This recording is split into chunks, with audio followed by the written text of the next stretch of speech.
Merhabalar. Şimdi toplantıya gidiyorum. O toplantıdan sonra da tekrar eve döneceğim. Bahçeyle ilgilenmem gerekiyor.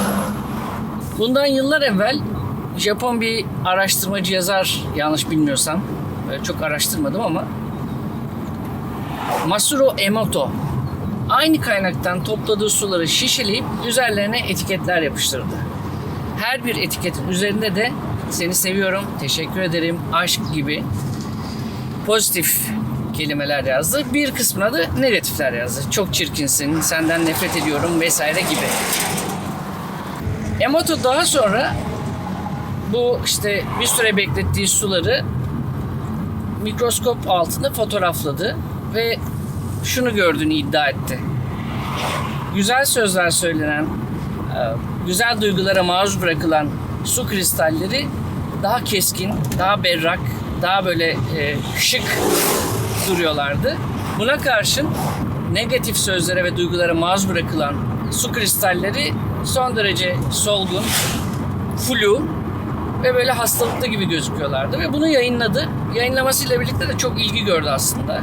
Tabii başka bilim adamları bunun tekrarlanabilir bir deney olmadığından bahsettiler. Hatta deneyi tekrar edenler oldu ve farklı sonuçlar elde ettiler. Dolayısıyla bu, dediğim gibi, tekrarlanabilir bir deney olmaktan uzak tutuldu. Dünyada da kabul görmedi. Nihayetinde ben aslında Emoto'nun uyguladığı bu bilimsel ya da her neyse deneyle ilgilenmiyorum. Çünkü çok da umurumda değil aslında. Fakat beni ilgilendiren, beni dikkatimi çeken şey şu olmuştu. Ya dünyada bir insan merak edip, işte su olur, başka bir şey olur, neyse, acaba ona güzel şeyler söylediğimizde nasıl bir tepki veriyor? Merak etmesiydi. Dolayısıyla bu deneyi yapma nedeni benim ilgimi çekmişti. Zaten çok da uzağa gitmeye gerek yok. Yani çocukluğumdan hatırlıyorum. Annem çiçeklerle konuşurdu. Halam, babaannem hepsi çiçekleriyle konuşurlardı. Aynı zamanda içinde büyüdüğüm mahallede komşu teyzeleri de aynı şeyi yapardı. Bazen odamda oyun oynarken annemin içeride kardeşimi sevdiğini zannederdim. Böyle mıncır mıncır bitkilerimi severlerdi. Ve bir araya geldiklerinde, işte Gülges çok şımartmışsın bunu, bak ne güzel bir nazar boncuğu tak, bak coşmuş bunlar falan filan diye anlatırlardı ve neyi tartışıyorlar, neyi güzelleştirmiş, yani merak ederdim o yaşlarda. Halbuki aslında bir çiçeğe bile güzel bir şeyler söylediğinde, güzel duygular beslediğinde onun karşılığını alıyorsun. Yaprakları çok daha parlak oluyor, daha hızlı büyüyorlar falan filan. Biz bunları hep gördük. Yani bir Japon adamın gelip deney yapmasını beklemenin alemi yoktu aslında. Biz bunların farkındaydık. Çok daha somut bir örnek var.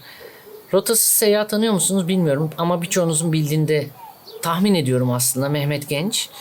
O dünyayı gezen bir adam adı üstünde ve gezdiği yerlerden içerikler üretiyor. Fotoğraflar çekiyor, videolar hazırlıyor, blog yazıları paylaşıyor. Ben onu takip etmeyi çok severim ve bir dönem bir projesi vardı, bir fotoğraf projesi. Gezdiği yerlerdeki kadınların fotoğrafını çekiyordu. İşte çocuğunu besleyen, yemek hazırlayan ya da ev işi yapan o kadınların fotoğraflarını çekiyordu.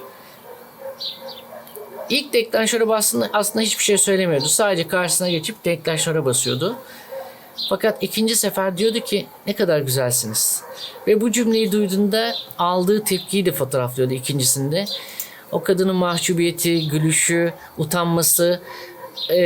Bugün bile hani o fotoğraflara baktığımda çok içim erir. Yani içimin, kalbimin yağları erir. Çok güzel bir fotoğraf. Ne yazık ki biz de bunları yapabilecekken eşimizi, arkadaşımızı, dostumuzu, artık ailemizi, her kimse bu güzel sözlerden, bu güzel duygulardan mahrum bırakıyoruz. Sonra da diyoruz ki ya biz ne ara böyle bir toplum olduk. Aslında galiba biraz da o Japon araştırmacı yazar Emoto'nun negatif etiketlediği şişeler gibiyiz. Dolayısıyla birbirimize o kadar negatif şekilde yaklaşıyoruz ki parlak bir su kristaliyken, olabilecekken soluk, flu, cansız bir şeylere dönüşüyoruz ve birbirimize iletişim kurmaktan kaçınıyoruz. Aslında bunu yapmamak gerek.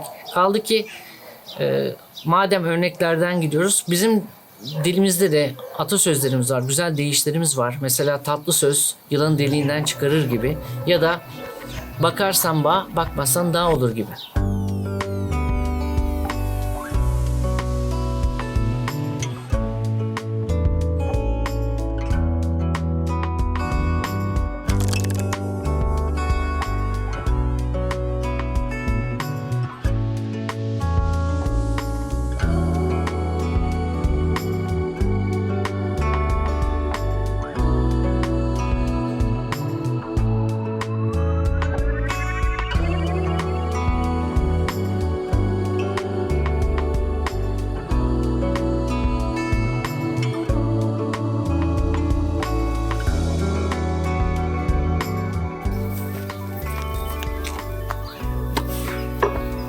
Vay. Ben de bütün bu taşları kaldırıyordum hocam. Bütün bu taşları kaldırdım. Şurayı açtım. Baksana o kadar şey olmuş. Hoş geldin. Hoş bulduk. Ben de bir Tarık'la makineyi yağlattık falan. Ne haber? İyi abi. Nasıl oldu bu oyunu? İyi, daha iyi ya. Pazartesi'den Üşüttün o zaman. Ya aslında Evet. hiçbir şeyim yoktu. Duşa girdim, bir çıktım. El aldı. İyi, el aldı.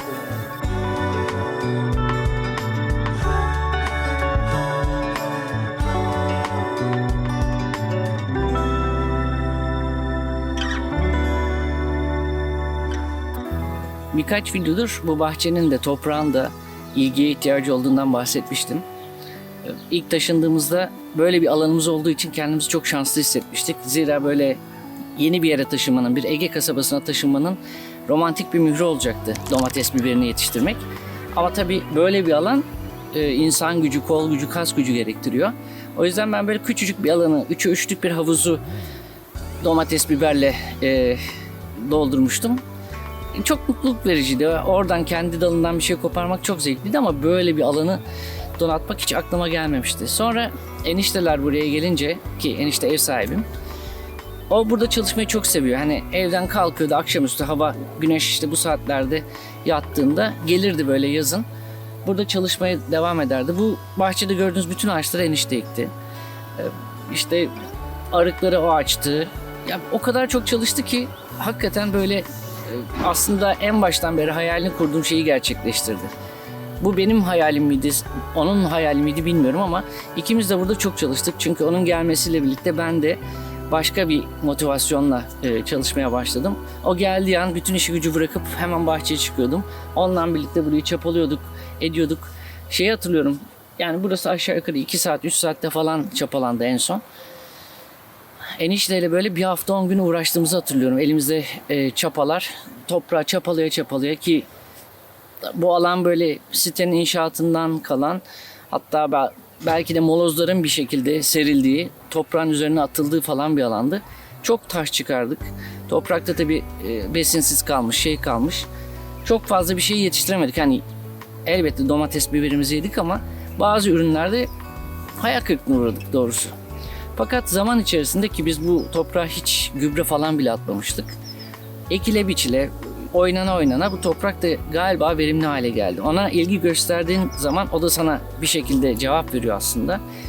İşte geçenlerde Tarık burayı çapalarken toprağın ilk kez bu renkte gördüm. Hep böyle gri, sanki gerçekten moloz yığını gibi dururdu. Böyle harika tatlı bir kıvama gelmişti. Tava geldi diyor Tarık. Tava gelmiş bu toprak dedi. Dolayısıyla hani bir adım atıp karşılanınca insan çok mutlu oluyor. İşte bu senede enişte işte Şubat ayında burada olacaktı. O da böyle öğrendim ki İzmir'de biyollere böyle fideler falan hazırlamış. Hani geldiğimizde ekeriz falan diye düşünüyordu. Fakat işte ne yazık ki Şubat ayının 23'ünde enişteyi kaybettik. Allah rahmet eylesin. Yattığı yer incitmesin. Sanki tekrar başa dönmüş gibi hissettim. Böyle bir anda bir boşluk oldu. Ki hala ben her an şuradan çıkıp gelecekmiş gibi hissediyorum. Nasıl yapacağım? Tek başıma bunu nasıl halledeceğim falan filan diye düşünürken Sağ olsunlar Ali ve Tarık imdadıma yetişti. Ali geçen gün burayı bir güzel temizledi, otlarını bir biçti. Tarık da geçen gün işte makinesini getirdi. Yani onu taşımak, indirmek buraya büyük uğraş yani. Onca işin arasında sağ olsun. Yani ikisine de çok teşekkür ediyorum. Burayı böyle hava kararına kadar 3 tur çapaladı ki bu bahçe sadece sanıyorum biz ekmeye biçmeye başladığımızdan beri bir kere çapa makinesi girmişti. O da böyle yarım saatte tamamlanmıştı. Ama Tarık üşenmedi. 3 kere çapaladı. Toprağı iyice kum haline getirdi. Hatta gübre de aldık. Ben de işte bugün o gübreleri serdim. Ve nihayetinde evet hani bütün bahçeyi ekmeyeceğim. Yine gübreyi attığım yerde ekim yapacağım ama belli olmaz. Elimize bir şey geçer.